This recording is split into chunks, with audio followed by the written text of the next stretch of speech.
बोले श्री नारायण भगवान की जय। श्री परमात्मने नमः। मंगलम भगवान विष्णु मंगलम गुरुजा मंगलम पुंडरीकाक्ष मंगलाय तनोहरि। गुरु ब्रह्मा गुरु विष्णु गुरुदेवो महेश्वर गुरु साक्षात् परब्रह्म तस्मै श्री गुरवे नमः। हरे कृष्णा कृष्णा कृष्णा हरे हरे, हरे राम राम राम हरे हरे। श्री विष्णु पुराण जी की कथा, जिसका आज षष्ठम दिवस की कथा है। इस पुरुषोत्तम मास के अंदर में भगवान श्री हरि की अविरल धारा रूपेण कथा को, जिसको सुनकर और परमात्मा श्री हरि की उन लीलाओं को श्रवण करके हम इस अधिक मास के अंदर में अपने जीवन पर्यंत पाप कर्मों को कटित करने की प्रयास और उसी प्रकार और उसी भाग में हम आगे की ओर बढ़ते जा रहे हैं, जिसमें कल की कथा में आप लोगों ने श्रवण किया था कि भगवान श्री हरि ने प्रहलाद जी के ऊपर में किस प्रकार से कृपा किया था। पराशर जी के पूछने पर कि हे प्रभु,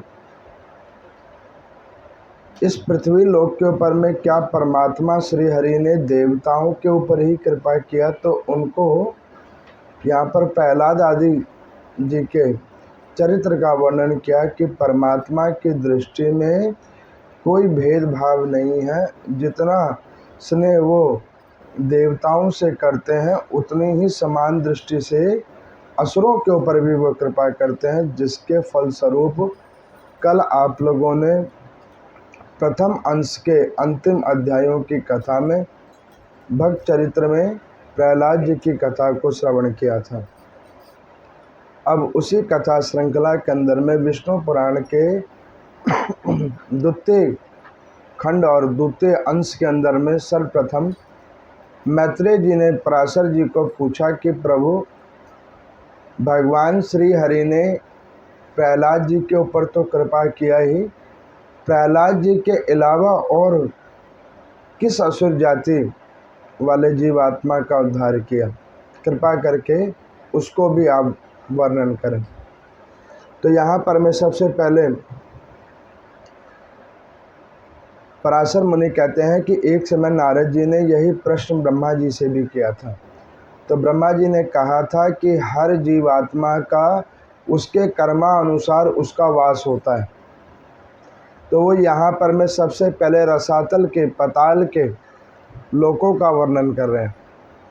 तो यहाँ पर वो कहने लगे कि जिस प्रकार से पृथ्वी एक लोक है, स्वर्ग एक लोक है, ब्रह्मलोक एक लोक है, उसी प्रकार से पृथ्वी के नीचे 7 लोक हैं और वो पाताल लोक है।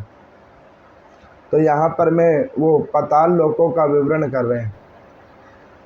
तो उन्होंने पूछा कि पाताल लोक में किस प्रकार से जीवात्माओं की उत्पत्ति होती है, कैसे कैसे उसके भाव स्वरूप होते हैं। तो यहाँ पर वो कह रहे हैं कि देखो, पाताल के अंदर में सूर्य तो उगते हैं, उनकी रोशनी तो पहुँचती है, लेकिन तपिश नहीं होती। चंद्र की रोशनी तो होती है, लेकिन उनकी शीतलता नहीं होती। वहाँ पे ना गर्मी होती है ना ठंडी होती है, एक जैसा मौसम होता है। बिल्कुल पृथ्वी से विपरीत उसकी स्थिति है। वहाँ पर नाना प्रकार के नाग आदि से लेकर जलीय प्राणी और सूक्ष्म रूपेण प्राणी वो उसके अंदर में है। भगवान श्री हरि कहते हैं कि हिरण्यगर्भ के रूप में जो पाताल लोक है वो पृथ्वी लोक से भी सबसे सुलभ लोक है, जहाँ पर जीव आत्मा जो उत्पन्न होते हैं उन्हें ज़्यादा परिश्रम नहीं करना पड़ता।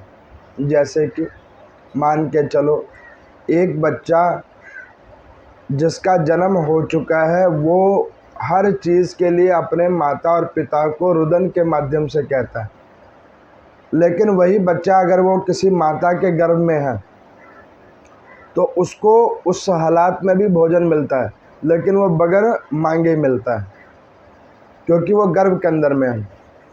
अब पाताल लोक और पृथ्वी लोक में क्या फ़र्क है?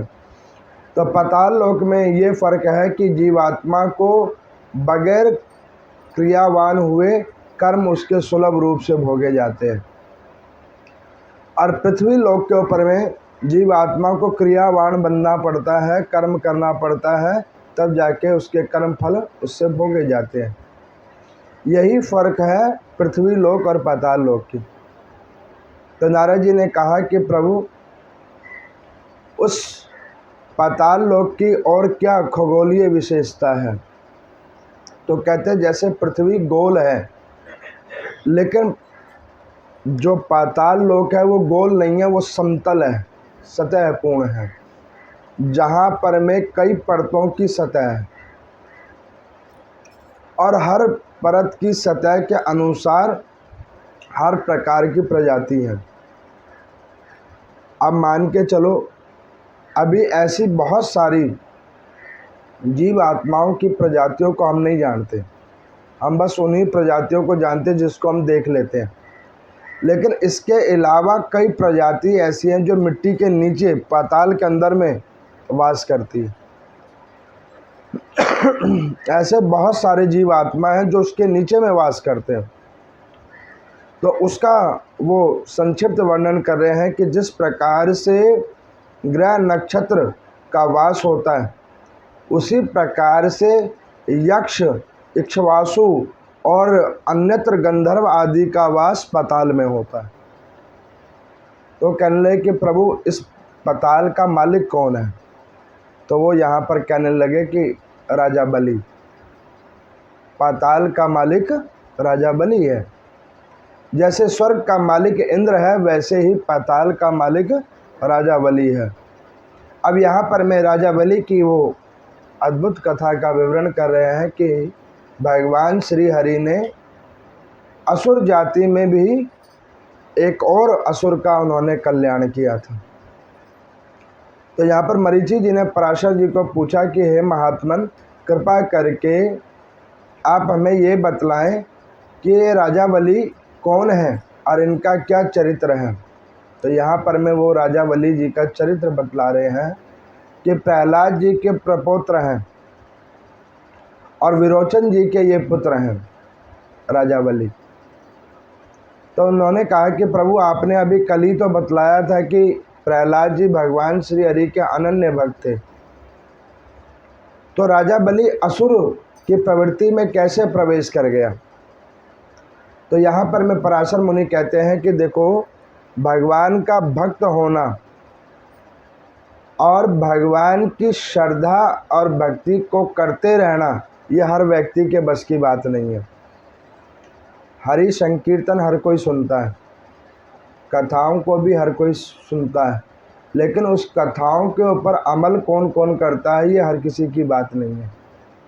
कथा सुनना बहुत सुलभ है, कीर्तन सुनना देखना बहुत सुलभ है, लेकिन इसके ऊपर में क्रियावान होना ये बहुत कठिन है।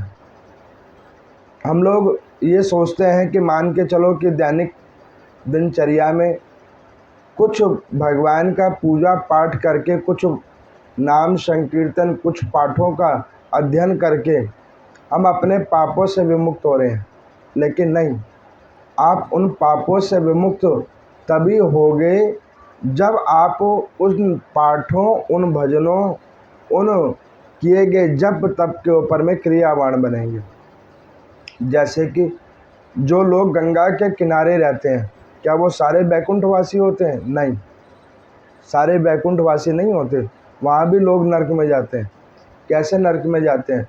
जिन्होंने गंगा को सिर्फ नदी समझ लिया है, आस्था नहीं समझा, नदी समझ लिया है, तो वो नरक में जाते हैं।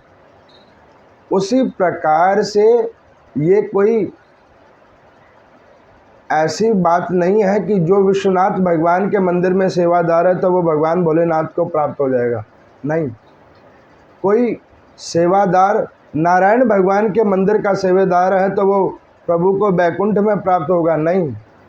अगर वो ऐसे उच्च स्थान पर भी रहने के बाद भी वो भगवान के प्रति क्रियावान नहीं है तो उसकी भी गति नरक में ही होगी, बशर्ते नरक में उसको थोड़ा दंड कम मिलेगा, लेकिन जाएगा वो भी नरक में अगर वो वहाँ पे अनीतिपूर्ण तरीके से कार्य करता है। मैंने आपको विष्णु पुराण की कथा में दूसरे दिन भी बतलाया था कि भगवान किसी से भेदभाव नहीं करते। शिव महापुराण में आपने सुना भगवान शंकर भी किसी से भेदभाव नहीं करते। और कई पुराणों को मैंने पढ़ लेने और कथा श्रवण करवा लेने के बाद ये आभास किया कि अगर किसी की समदृष्टि है तो वो परमात्मा की समदृष्टि है जीवात्मा के प्रति। तो यहाँ पर मैत्रेय जी ने पराशर जी को पूछा कि हे भगवान, ये विरोचन जी के जो पुत्र हैं राजा बलि, इनके आप चरित्र को श्रवण करवाएं। तो यहाँ पर मैं पराशर मुनि कहने लगे कि देखो, जब प्रहलाद जी ने बहुत वर्षों तक राज्य काल भोगा भगवान श्री हरि की कृपा से, तो उन्होंने बहुत कल्पों तक राज्य भाग जब भोग लिया, तो जब उनके जीवन के कुछ अंतिम समय आने लगे तो उन्होंने वानप्रस्थ को ग्रहण किया और अपना राज्य विरोचन जी को दे दिया। और विरोचन जी को उन्होंने कहा कि देखो, भगवान की दी गई उपलब्धियों का कभी भी दुरुपयोग नहीं करना। तुम्हारे दादाजी, मेरे पिताजी ब्रह्मा जी से वरदान प्राप्त किया था और उसका दुरुपयोग किया तो फलस्वरूप उनको मृत्यु प्राप्त हुई। तुम इसका सुरक्षित रूप से इसको अच्छे से चलाना, इसका सदुपयोग करना, दुरुपयोग नहीं करना। तो विरोचन जी ने अपने पिता की वार्ता को समझकर बड़े भावनिष्ठा रूप से बहुत कल्पों तक शासन किया। तो उनका एक पुत्र था राजा बलि, बलि नाम का उनका पुत्र था, जो विरोचन जी के अन्य पुत्रों से सबसे समझदार था। तो उनको भी शिक्षा अध्ययन करने के लिए शुक्राचार्य जी के पास भेजा गया। शुक्राचार्य जी ने उनको शिक्षा अध्ययन कराया। तो जब शिक्षा अध्ययन कराया तो उन्होंने पूछा कि प्रभु, हमारे जो पर पितामह हैं महर्षि कश्यप, तो उनके जो हमारी पर पितामही हैं उनमें एक के देवता हैं और बाकी के असुर कैसे हैं? तो उन्होंने कहा कि व्यक्ति के कर्म के अनुसार देवता और असुर बनता है। तुम्हारी जो पर पितामही है उनका एक का स्वभाव निर्मल है तो वो देवताओं की माता है, और एक का भाव निर्मल नहीं है तो दैत्यों की माता है। तो एक ही पूर्वज की हम सब संतान है। उसके बाद एक इतना सुख भोगता है और दूसरा दुख भोगता है, ऐसा क्यों? तो शुक्राचार्य जी ने कहा कि व्यक्ति जब ऊंचे कर्म को करता है, भगवान के प्रति समर्पण करता है, तो उसका दुख भी सुख हो जाता है। और जो व्यक्ति परमात्मा का नाम संकीर्तन छोड़ अन्यत्र कार्यों में लगा रहता है तो उसे प्राप्त किया गया सुख भी दुख के समान प्रतीत होता है। अब इस प्रकार से जब उन्होंने कई चीज़ें पूछा तो शुक्राचार्य ने कहा कि देखो, सबसे पहले जो स्वर्ग की गद्दी थी वो असुरों को मिला, लेकिन उनके स्वभावों के कारण उनसे कई बार छीन लिया गया। कई बार वो उस गद्दी पे बैठे, कई बार उन्हें निष्कासित किया गया। अब इस बात को सुनकर राजा बलि के मन में विचार आया कि मैं ऐसा कोई तप व्रत करूं जिससे मैं सारे लोगों का आधिपति बनूं, लेकिन सुशासन से, दुरुपयोग करके नहीं, सुशासन से। अब राजा बलि ने क्या किया, इंद्रादिक आदि देवताओं को जीत लिया अपने तप साधना के बल पर। धीरे धीरे उन्होंने सारे लोगों को जीत लिया। लेकिन राजा बलि में एक फ़र्क था और असुरों से। राजा बलि जो थे वो अत्याचारी नहीं थे, असुर थे लेकिन अत्याचारी नहीं थे। ये कथा 2-3 चीज़ों को दर्शाती है। हर व्यक्ति गंदा नहीं होता। एक चोर से मत डरो, उसकी चोरी से डरो, क्योंकि हर व्यक्ति गंदा नहीं होता, उसके कर्म गंदे और अच्छे होते हैं। राजा बलि की भी यही स्थिति थी। उन्होंने जीता तो सबको, लेकिन वो सुशासन रूप से चलाते थे। भगवान श्री हरि में उनकी बड़ी अटल विश्वास और श्रद्धा थी। भगवान श्री हरि का वो खूब भजन करते थे। लेकिन उन्होंने क्या किया कि भजन करते करते और आद्यपति को संभालते संभालते इंद्रादिक देवताओं को उनके क्षेत्र से बाहर निकालकर उसकी गद्दी पे वो स्वयं बैठ गए थे। देखो, पूजा में, श्रद्धा में, भक्ति में कोई स्थान नहीं होता। मान के चलो कोई बड़े गद्दे पे बैठ के कथा सुन रहा है और कोई ज़मीन पर बैठ के सुन रहा है, तो उसमें कोई फ़र्क हो जाएगा? नहीं, कोई फ़र्क नहीं होएगा। जो नीचे बैठ के सुन रहा है शायद वो ज़्यादा गंभीरता से सुन रहा होगा, और जो ऊपर बैठ के सुन रहा होगा वो क्या पता प्रमाद के साथ सुन रहा हो। वो आधी बात सुन भी रहा होगा, आधी बात नहीं भी सुन रहा होगा। तो कहने का अभिप्राय ये है कि ऊंची गद्दी पे बैठना अनिवार्य नहीं है। अनिवार्य ये है कि कर्म हमारे कैसे हैं और उसको किस प्रकार से हम भोग रहे हैं। तो राजा बलि ने इंद्र की गद्दी पे तो जाकर बैठ गए और अच्छे तरीके से चलाने भी लग गए, लेकिन उन्होंने नीतिपूर्ण कार्य ये नहीं किया कि उन्होंने इंद्र की गद्दी छीन ली। किसी दूसरे की गद्दी को छीनकर न्यायिक रूप से भी चलाना दोषपूर्ण कार्य है। लेकिन उनके अंदर में एक सद्गुण था कि वो श्रीमन नारायण भगवान के बड़े श्रद्धावान भक्त थे। जब उन्होंने सब कुछ जीत लिया और सब कुछ जीत लेने के बाद में उनकी गद्दी पे जाकर वो बैठ गए, तो माता अदिति को बड़ा मन में दुख हुआ। उन्होंने सोचा कि जिस हरि भगवान ने कई बार मेरे बच्चों की रक्षा की, कई बार नाना प्रकार रूप ले लेकर उनको अमृत पान कराया, उनकी गद्दी पुनः छिन गई।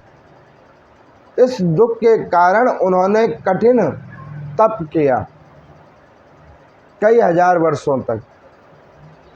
इस तप को देखकर राजा बलि के जो और भाई थे उनके मन में दुख हुआ कि हमारी माता जी हमसे द्वेष करती हैं। अब उन्होंने क्या किया, जिस वन के अंदर में अदिति जी तपस्या कर रही थी उस वन में आग लगा दिया। जब उस वन में आग लगा दिया तो पाप कर्म करना प्रारंभ हुआ। कभी कभी अपने दंभ को सिद्ध करने के लिए हम कई झूठ बोलते हैं और उस झूठों के पीछे कई पाप कर्म करते हैं। अब वही पाप कर्म राजा बलि के द्वारा होना प्रारंभ हुआ। अब उन्होंने उस क्षेत्र के अंदर में आग लगवा दिया। भगवान श्रीमन नारायण जो आदि मध्य अंत में है, ऐसे परमात्मा को हर जीवात्मा का आभास है कि कौन किस स्थिति में है और उसके साथ कौन सा सुख अथवा दुख है। अब उस परमात्मा श्री हरि ने सुदर्शन चक्र जी को आदेश दिया कि जहाँ पर माता अदिति हैं वहाँ पे जाकर उनका संरक्षण करो। वो सुदर्शन चक्र आए और माता अदिति के ऊपर में चलने लगे और वहाँ पर जितनी भी अग्नि लगाई गई थी वो सारी की सारी अग्नि उस सुदर्शन चक्र के अंदर में सिमट के आ गई। ये विष्णु पुराण के द्वितीय अंश की प्रथम 7 अध्यायों की कथा है, जिसमें पाताल लोक और राजा बलि की एक कथा है। अब यहाँ पर मैं सारी अग्नियों को जब समेट लिया सुदर्शन चक्र ने, तो कुछ कल्पों के बाद श्रीमन नारायण भगवान ने दर्शन दिया। तो माता अदिति ने बोला कि हे परम पिता, हे श्रीमन नारायण भगवान, मैंने आपकी बहुत भजन की, मेरा जीवन आपके सहारे रहा। आपने अपनी करुणा से मेरे बच्चों का सहारा बना। आज वही बच्चे अपने राज्य से विमुक्त हुए पड़े हैं। आप हमारे ऊपर कृपा करें। इस बात को सुनकर नारायण भगवान ने कहा कि हे माते, हे देव माता, मैं तुम्हारे यहाँ पुत्र बन के आऊँगा, तुम्हारे गर्भ से पुत्र बन के मैं प्रकट होऊंगा और तुम्हारे बच्चों का राज्य तुम्हें प्रदान कर दूंगा। तो यहाँ पर में उन्होंने कहा कि नारायण को गर्भ में कौन धारण कर सकता है। तो यहाँ पर में पराशर जी मैत्रेय जी को कहते हैं कि जो भगवान का नित्य प्रति सेवन करे, भजन करे, पूजन करे, पाठ करे, वो नारायण को ग्रहण करने योग्य है। जो तुलसी का पूजन करे, भाव निष्ठा रूप से उसका सेवन करे, वो भगवान को ग्रहण करने योग्य है। और जो उसके जड़ में आग लगा दे, वो भगवान को अति प्रिय हो जाए। दूसरा, जो शालिग्राम की पूजा करे, उनका सेवन करे, नाना प्रकार से भाव करे, वो नारायण को ग्रहण करने योग्य है।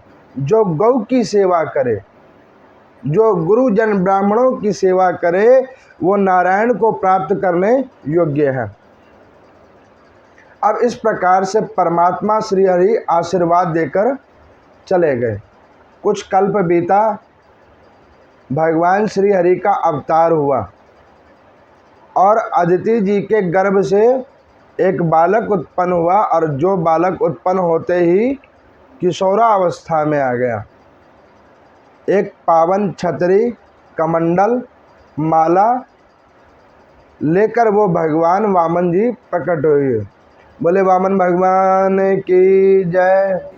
भाव निष्ठा रूप से असंख्य असंख्य सूर्यों का प्रकाश भगवान श्रीमन नारायण के मुखमंडल पे प्रकट हुआ, जिसको देखकर महर्षि कश्यप ने भगवान को प्रणाम किया। प्रभु जब आए तो उन्होंने कहा कि हे महर्षि कश्यप जी, इस शरीर के पिता आप हैं और मैंने वचन दिया है आपकी पत्नी जो इस शरीर की माता है अदिति, उसके बच्चों को उसका राज्य में दिलवाऊंगा। तो अब मैं यहाँ से प्रस्थान करके राजा बलि के पास जाऊंगा। तो माता अदिति ने कहा कि हे भगवान, अभी आपका जन्म हुआ है और आप अभी भी जा रहे हैं। तो उन्होंने कहा कि देखो माता, मेरा जन्म कल्याण के लिए हुआ है। भगवान का अवतार कल्याण करने के लिए होता है, उन सभी वैष्णवों के ऊपर कृपा करने के लिए होता है जो भगवान के अंदर में पूर्ण निष्ठा और विश्वास करते हैं। अब यहाँ पर में राजा बलि ने जब सारे लोगों को जीत लिया तो उसके गुरुदेव भगवान शुक्राचार्य ने कहा कि तुम एक अश्वमेध यज्ञ करो। तुम्हारी ये उपलब्धि है कि तुमने सारे लोगों को जीत लिया है, नारायण लोक को छोड़कर और सारे लोगों को जोड़ उन्होंने जीत लिया था। अब तुम उसके निमित्तार्थ होकर तुम यहाँ पर अश्वमेध यज्ञ करो, जिसमें ये दर्शाया जाए कि तुम महाप्रतापी राजा हो जिसने सारे लोगों को जीत लिया है। गुरुदेव की वाणी को सुनकर उन्हें अच्छा लगा। उन्होंने कहा ठीक है, यज्ञ का आयोजन किया जाए। कभी कभी हम लोग पूजा पाठ नाम संकीर्तन दूसरों को दिखाने के लिए भी करते हैं। जहाँ पर दिखावा हो गया वहाँ पे पूजा का भाग नहीं लगता। पूजा पाठ दान यज्ञ, मैं एक जगह गया तो मेरे को एक परिवार के घर में कोई आयोजन था, तो उन्होंने भंडारा लगवाया हुआ था। तो वो अपने रिश्तेदार को कह रहे थे कि देखो भंडारे में हमने पूड़ी, आलू की सब्ज़ी, सीताफल की सब्ज़ी, खीर भी बनाया है, हलवा भी बनाया है, ये भी बनवाया है, वो भी बनवाया है। सारी उसको लिस्ट काउंटिंग करा रहे और उसके बाद बता रहे कि 60,000 रुपये भी खर्च किए हैं। और जैसे वो थोड़ी देर सुन लेने के बाद उसने कुछ उत्तर नहीं दिया, तो उसको जो सुनाने की जो हुड़क लगी हुई थी, वो 5 मिनट के बाद क्या कहता है कि मैंने अपने कुछ बंदों के लिए पनीर की सब्जी भी बनवाई है। अब वो बार बार उसको सुनाए। अब जब बहुत बार सुनाए तो उसमें से एक और उसी की तरह था। उसने क्या बोला कि एक चीज़ बताओ, भंडारा करवाया है कि गेट टुगेदर करवाया है? हैं? भंडारा करवाया कि गेट टुगेदर करवाया है? इसका मतलब ये है कि आप भंडारा नहीं करवा रहे, अपनी पब्लिसिटी करवा रहे हो। ऐसी पब्लिसिटी का क्या लाभ? लेकिन राजा बलि को ये बात समझ नहीं आई, वो पब्लिसिटी करवाने लग गए। मद हो गया, मैंने सारे लोग जीत लिए। अब जब सारे लोगों का जीतने का मद हो गया तो राजा बलि ने उस अश्वमेध यज्ञ को किया। तो यज्ञ को जब किया तो वामन देव भगवान श्री हरि चलते चलते उस यज्ञ मंडप पे आ गए। यज्ञ मंडप पे आ गए तो शुक्राचार्य जी ने देखा कि कोई भी ब्राह्मण कुमार उसके मुख पे इतना तेज नहीं हो सकता जितना तेज इनके मुखमंडल पे है। इसका मतलब ये कोई साधारण नहीं है, ये श्रीमन नारायण भगवान है। और लोगों को तो इसने जीत ही लिया है, केवल विष्णु लोक को इसने नहीं जीता है, इसीलिए विष्णु भगवान ही आए हैं। अब उन्होंने सोचा कि ये भगवान विष्णु का भक्त है तो भगवान इसे मार तो सकते नहीं, लेकिन भगवान इसके श्री का विहीन जरूर कर सकते हैं, इसकी जो संपत्ति है वो जरूर ले सकते हैं। तो उन्होंने क्या किया, उस वामन देवता को देखकर शुक्राचार्य जी राजा बलि के पास गए। उन्होंने कहा कि देखो राजा बलि, ये जो तुम्हारे सामने में एक ब्राह्मण देवता और ब्राह्मण छोटे कुमार जो दिख रहे हैं, कहने लगा कि हाँ महात्मन वो दिख तो रहे हैं, तो वो तुम्हारे पास जो आए हैं तो उन्हें देख के प्रणाम कर लो, जो थोड़ा बहुत देना लेना है वो दान दक्षिणा दे दो, लेकिन इनको अपने अंदर प्रवेश मत करवाओ। ये मुझे साधारण नहीं लग रहे हैं, ये मुझे नारायण लग रहे हैं, ये तुम्हारा सब कुछ लेने के लिए आए हैं। जो जो तुमने उपलब्धियों को प्राप्त किया है उस सब को ग्रहण करने के लिए आए हैं। ये साधारण जीवात्मा नहीं है, ये मानवीय ब्राह्मण नहीं है। अब इस बात को जब राजा बलि ने सुना तो उसने कहा कि मेरे दादाजी जो श्री हरि भगवान के परम भक्त थे, मेरे पिताजी जिन्होंने पूरा जीवन हरि को समर्पित किया, आज मेरे ऐसे भाग जागे कि परमात्मा मेरे द्वार आए, वो भी ब्राह्मण रूप बन के आए हैं मांगने के लिए। अगर याचना करके आए हैं तो मैं तो इनको कुछ दूंगा।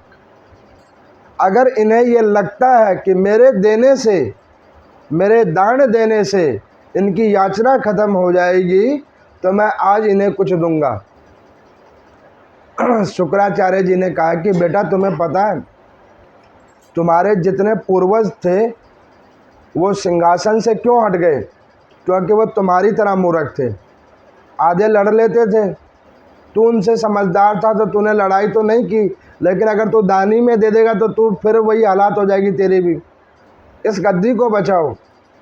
उन्होंने कहा गुरुदेव गद्दी बचे ना बचे, परमात्मा अगर आया है मांगने तो मैं उसे दूंगा। अब वहाँ पर मैं शुक्राचार्य जी ने सोचा कि ये तो पागल हो गया, ये नहीं मानेगा, ये आज दान दे के मानेगा और अपना सब कुछ गवा के मानेगा। राजा बलि की स्त्री को जाकर कहा कि देखो जिनका नाम विंध्यावली है, उसको जाकर कहा कि देखो तुम्हारा पति पागल हो गया, ये सारा कुछ दान कर देगा, उसको रोको नहीं तो तुम्हारा सब कुछ चला जाएगा। उन्होंने कहा कि महाराज वो बड़ा हठी है, सुनता किसी की नहीं है, अब वो जो करेगा सो करेगा। फिर भी वो गई, राजा बलि को उन्होंने बोला तो राजा बलि ने कहा कि देवी एक चीज़ ध्यान करके रखना, जीवन में तुम्हारा विवाह मुझसे हुआ है ना मेरी संपत्तियों से। विवाह तुम्हारा मुझसे हुआ है, संपत्तियों से विवाह नहीं हुआ है। और मैं जहाँ रहूँगा वहाँ तुम्हें रखूँगा, और ये भगवान है तो तुम्हें भी इनका आदर करना चाहिए और ये जो कहें उसमें समर्पण होना चाहिए। तो उन्होंने कहा गुरुजी मना कर रहे हैं, उन्होंने कहा कोई बात नहीं गुरुजी को छोड़ो, अब हम दान देंगे। शुक्राचार्य जी ने क्या किया कि नहीं माने तो वो कमंडल में जाकर बैठ गए, टोटी में। अब टोटी में जब वो जाकर बैठ गए तो वामन भगवान आए। उन्होंने कहा कि महाराज हमने सुना आपने सारे लोगों को जीत लिया, उसके उपलक्ष्य में आप ये अश्वमेध यज्ञ कर रहे हैं। उन्होंने कहा हाँ प्रभु वही कर रहे हैं। तो बताएं आपको क्या चाहिए। उन्होंने कहा कि मैंने सुना है कि राजा बलि बहुत बड़ा परमार्थी है, दान देता है, असुर जाति में जन्म लेने के बाद भी वो परमार्थी है, क्या ये बात सत्य है? तो राजा बलि ने हाथ जोड़कर कहा कि महात्मन ये तो मुझे पता नहीं, लेकिन हाँ नर की सेवा नारायण सेवा है, वो मैं करता हूँ। तो उन्होंने कहा कि एक काम करो महाराज, हम आपके पास एक याचना लेके आए हैं। इस बात को सुनकर राजा बलि प्रसन्न हुए। उन्होंने कहा कि महात्मन आपको क्या चाहिए? उन्होंने कहा कि हमको सिर्फ 3 पग भूमि चाहिए। 3 पग भूमि? उन्होंने कहा महात्मन आप कहें तो कोई राज्य आपको दे दे, आप कहें तो कोई साम्राज्य या कोई लोक आपको दान में दे दे, ये 3 पग भूमि से क्या होगा? तो यहाँ पर श्रीमन नारायण भगवान रूपी वामन भगवान कह रहे हैं कि भूमि दान से श्रेष्ठ दान और कोई नहीं है। मान के चलो अभी पीछे निर्मला काशी गई थी, हम लोग क्या करते हैं कि मटका पंखी ये दान में देते हैं। ये प्रथा कब की थी? जब एक समय था भारत के अंदर में निर्धनता बहुत थी, जगह जगह बहुत सारी चीज़ों की उपलब्धता नहीं थी, तो लोग क्या करते थे कि रोड के किनारे मटकियों को रखवाते थे, उसमें जल भरते थे कि कोई राहगीर चलता फिरता आएगा जल पी लेगा। पंखी रख देते थे, गर्मी हो तो वो चला लेगा। समय बीत गया, प्रथा नहीं बीती। समय बीत गया, प्रथा नहीं बीती। अब मान के चलो अभी मंदिर में एसी चल रहा है, हवा का दान वहाँ भी हो रहा है, हवा का दान इसका भी है, लेकिन इसमें कोई बिल नहीं देगा, वो मंदिर वाले खुद ही भर लेंगे। लेकिन एसी चलना चाहिए। मैं देखता हूँ कुछ महिलाओं का, मैं देखता हूँ हमारे कीर्तन में आती हैं, वो कहेंगे कि पंडित जी एसी चलाओ, गर्मी लग गई, गर्मी लग गई। मैं क्या माता जी इसका बिल भी तो आता है, उसकी भी तो एक गर्मी है, बिल का नाम ना लो, हम तो 10 ही मिनट तो बैठते हैं, बताओ। अब उन माता जी को ये पूछो कि भैया तुम तो 10 मिनट बैठते हो और हम जो पूरे दिन बैठते हैं। देखो मैं आपको बताता हूँ, समाज में कोई भी कार्य परमार्थ का होता है, उसमें मैं नहीं कहता कि आप अपना पूरा भाग दो, जो आपसे बन पाए आप दो परमार्थ के नाम। ये आप मुझे नहीं दे रहे हो, ये मंदिर को नहीं दे रहे हो, ये आप अपनी वो नेक कमाई का हिस्सा परमात्मा को दे रहे हो, जो उसी के द्वारा आपको मिला है। ये कह रहे हो कि प्रभु जो भोग मुझसे हो पाया सो किया, उसका उपभोग आपके द्वारा भी कई अन्य वैष्णव जनों को प्राप्त हो। मान के चलो एक एसी का बिल मान के चलो 3000 रुपये है 1 महीने का, अगर उसको मंदिर आवर में चलाया जाए। वैसे मंदिर कमेटी भरेगी तो उसका कलेक्शन ही 9-10 हज़ार रुपये है, वो 3000 इसमें देगी और ख़र्चों में देगी, तो उसके पल्ले कुछ नहीं बचेगा। फिर लोग कहेंगे जन्माष्टमी पे प्रोग्राम क्या होता है। सब जगह सारे प्रकार के रूप हैं, लेकिन वही अगर सब लोग मिलकर कोई 100 या कोई 200 रुपये उसमें अपना भाग डाल दे, कुछ उसका भार कम हो जाए। ऐसा नहीं है कि 100, 200, 500 रुपये से किसी की कोई कमती हो जाएगी, ये भाव की बात है, लेकिन ये भाव हमारी उसी वक्त छीन हो जाती है। ना ना ना ना, ये ठीक नहीं है। अरे 10 ही मिनट की तो बात है, और वो 10 मिनट की कहानी बहुत महंगी पड़ जाती है। अब वो राजा बलि के आगे जब वामन जी ने भूमि दान की कथा सुनाई तो राजा बलि ने कहा कि महात्मन, वो तो मैं जानता हूँ, भूमि दान से बड़ा दान और नहीं है। मैं आपकी बात से पूर्ण सहमत हूँ, आप जो कहें मैं वही दान देने को तैयार हूँ। तो उन्होंने कहा कि महाराज, दान ऐसे मत दो, उठाओ लोटा जल का और संकल्प करो। अब संकल्प करने के लिए जल लिया। उस टूटी के अंदर में शुक्राचार्य जी बैठे हुए थे, जल बाहर ना निकले।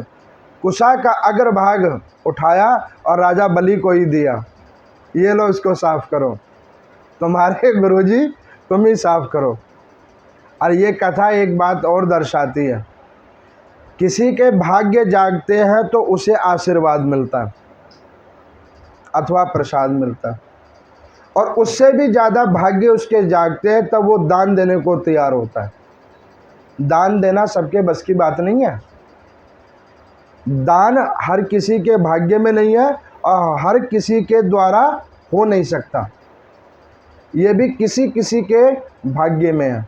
मैं देखता हूँ लाखों रुपया है, करोड़ों रुपया है, बह जाएगा, आग लग जाए, चोर चोरी कर जाए, लेकिन उसके पल्ले से 1 रुपया नहीं निकलेगा। अब आज तो टाइम ज़्यादा हो गया, नहीं तो मैं इसके ऊपर भी एक कथा सुनाता। व्यक्ति मर जाएगा लेकिन देगा नहीं, और उसके बाद में जब वो नारायण के घर जाएगा तो नारायण पूछेंगे कि वो लक्ष्मी जी किधर छोड़ दी, क्योंकि लक्ष्मी जी तो मेरे पास में है। तो वो सोचेगा कि वाकई मैंने जो वो लॉकर में डाला था वो किसी यूज़ नहीं आया, अगर मैंने उसको उस वक्त प्रयोग कर लिया होता तो शायद कोई ना कोई स्थान मिल गया होता, उसका सदुपयोग कर लिया होता। अब यहाँ पर उन्होंने कहा ये लोग कुशा का भाग और अपने गुरुजी का करो सम्मान। उन्होंने कुशा का भाग लिया, टूटी के अग्रभाग में डाला, गुरुजी की एक आंख फूट गई। जैसे ही गुरुजी की एक आंख फूटी तो मैत्रेय जी ने पूछा, प्रभु स्वंग महात्मा थे, एक आंख फूट गई, अब शकुन हो गया, ये क्या हुआ? उन्होंने कहा कि ज्ञान और विवेक होने के बावजूद जो व्यक्ति सदकर्म नहीं करता उसके ऐसे ही आंख फूट जाती है। किसी को पूजा पाठ में विघ्न बाधा उत्पन्न नहीं करनी चाहिए। कोई दान दे रहा है, आपका थोड़ी ना दे रहा है, अपना दे रहा है, उसको दे लेने दो। उसके भाग्य में है तो वो दे रहा है, आपके भाग्य में नहीं है, आप नहीं दोगे, उसमें रोकना नहीं चाहिए। अब इस प्रकार से राजा बलि ने क्या किया, उन्होंने नारायण भगवान को कहा कि हे प्रभु, हे श्री हरि भगवान, आप संकल्प करवाएं। अब शुक्राचार्य जी की आंख फूट गई, उन्होंने कहा तथास्तु, जाओ तुम्हारा सब विलीन हो जाए। गुरु जी ने ही आशीर्वाद दे दिया, जाओ सब विलीन हो जाए। अब वो नारायण भगवान ने क्या कहा कि लाओ दो, संकल्प किया। उन्होंने कहा कि महात्मन 3 पग आपको जहाँ भी उचित लगे मेरे पूरे साम्राज्य में, वहाँ से आप ले लें। भगवान ने कहा तथास्तु। वो वामन भगवान इतना विराट रूप उन्होंने बनाया कि 2 पग भूमि में सब कुछ नाप लिया उसका। प्रभु का जब पाँव नीचे आने लगा तो ब्रह्मांड में लगा। प्रभु का आगे वाला पाँव का अंगूठा लगा, उससे जल का स्रोत बहने लगा, जिसका नाम भगवती गंगा रखा गया। अब वो प्रभु श्रीमन नारायण भगवान ने जब 2 पाँव से सब कुछ राजा बलि का ले लिया, ग्रहण कर लिया, तो उन्होंने कहा कि महाराज अब ये तीसरा पाँव हम किधर रखें? तो उन्होंने कहा कि महाराज दान देने की प्रथा तो शुरू से थी और आगे भी पृथ्वी पे रहेगी, लेकिन दान लेने वाले इतने चौड़े हो जाएंगे ये नहीं सोचा था। आप जब मुझसे मांगने आए थे तब छोटे से ब्राह्मण कुमार थे, और जब आप मुझसे लेने लगे तो इतना बड़ा रूप बना लिया। अब भगवान यहाँ पर मैत्रेय जी पराशर जी को पूछते हैं कि प्रभु ने इसका कोई उत्तर नहीं दिया। उन्होंने कहा ये भक्त और भगवान की बात है, इसीलिए कोई उत्तर नहीं दिया। अब उसने कहा कि महाराज आपने जब मुझसे मांगा था, संकल्प करवाया था, तब तो आप बिल्कुल मुझसे भी छोटे थे और अब आप मुझसे भी बड़े हो गए हो, तो अब मैं करूं क्या आप जब इतने बड़े हो गए हो? तो भगवान हंसकर कहने लगे कि राजा बलि, बातों के पीछे अपना तीसरा पग भूमि मत छुपाओ, वो तुम्हें देना पड़ेगा। राजा बलि ने कहा कि हे महात्मन, आपने मुझसे वर मांगा था, मैंने दिया है संकल्प।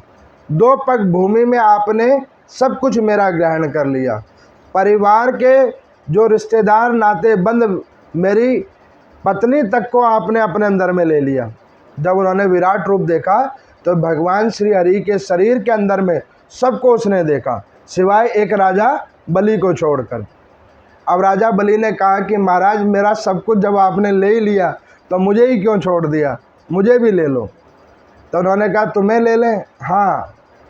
तो उन्होंने कहा वो कैसे? कहने लगे कि वैसे ही बन जाओ जैसे मांगने आए थे, छोटे बनो। परमात्मा ने अपना वही पुनः लघु रूप धारण किया। अब प्रभु ने कहा अब बताओ कैसे दोगे?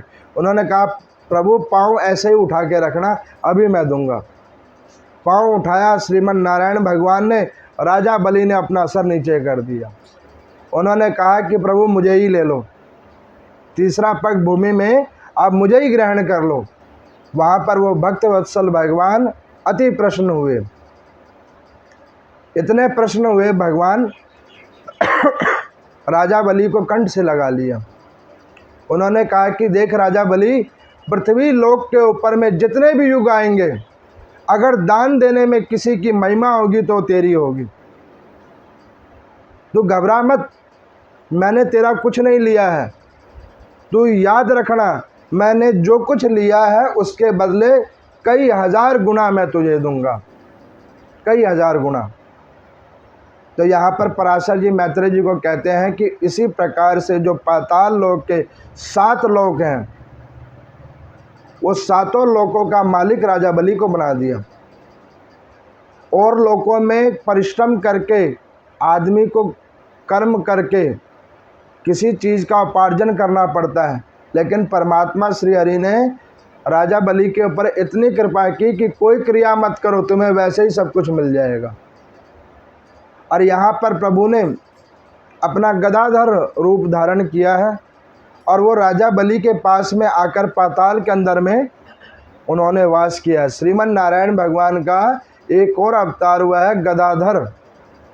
बोले गदाधर भगवान की जय, जिन्होंने पाताल के अंदर में वास किया है और पाताल के अंदर में वास करके राजा बलि को आशीर्वाद दिया है कि पृथ्वी पे जब तक जीवात्माओं का वास होगा तब तक मैं तेरे साथ हूँगा, और जब पृथ्वी का समापन होने लगेगा या जीवात्माओं का समापन होने लगेगा तो उस समय कल्प में मैं तुझे बैकुंठ धाम का वास दूंगा।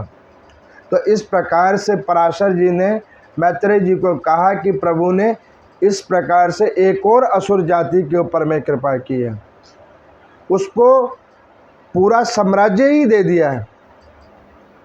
अब इस प्रकार से आज की कथा द्वितीय अंश के ये कुछ खंडों को आपने सुना, जिसमें राजा बलि और पाताल लोक की विवरण की कथा को आपने सुना। शास्त्रों में लिखा हुआ है, जो कोई राजा बलि की कथा को सुनता है और राजा बलि के साथ में वामन भगवान के उस पावन चरित्र को जो सुनता है, उसके ऊपर भगवान श्री हरि की अति कृपा होती है। अब मैं आप लोगों को बतलाऊं, कल की जो कथा होगी वो सुबह ही होगी, शाम को नहीं होगी। सुबह जैसे अभी आज हुई है उसी प्रकार से होगी, क्योंकि अब भीड़ थोड़ा कम है, तो कथा सुबह ही होगी। और दूसरी वार्ता मैं आपको बतलाऊं कि देखो, मेरे को कई बार कई लोगों ने पूछा कि पंडित जी, अधिक मास के अंदर वाली जो सोमवार के व्रत हैं, क्या वो भी श्रावण में ही मान्य होंगे?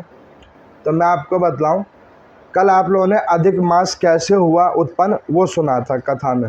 अब आपको मैं बतलाऊं, शास्त्रों में वर्णन है कि जिस माह में अधिक मास पड़ता है, जैसे इस बार श्रावण मास में पड़ा है, इससे पूर्व आप लोगों ने ध्यान हो आपको तो अश्विन मास में पड़ा था, जिसमें पितर पक्ष और नवरात्रि के बीच में 1 महीने का गैप था। अब ये इस बार श्रावण मास में पड़ा है, तो जिस मास में पड़ता है वही मास वो काउंट होता है, तो इसलिए कि ये श्रावणी मास है।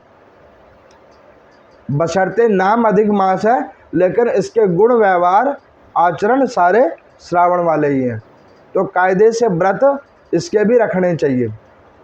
अब कोई कहे जी नहीं हम तो नहीं रखेंगे, तो ना रखो, नहीं रखोगे तो मत रखो।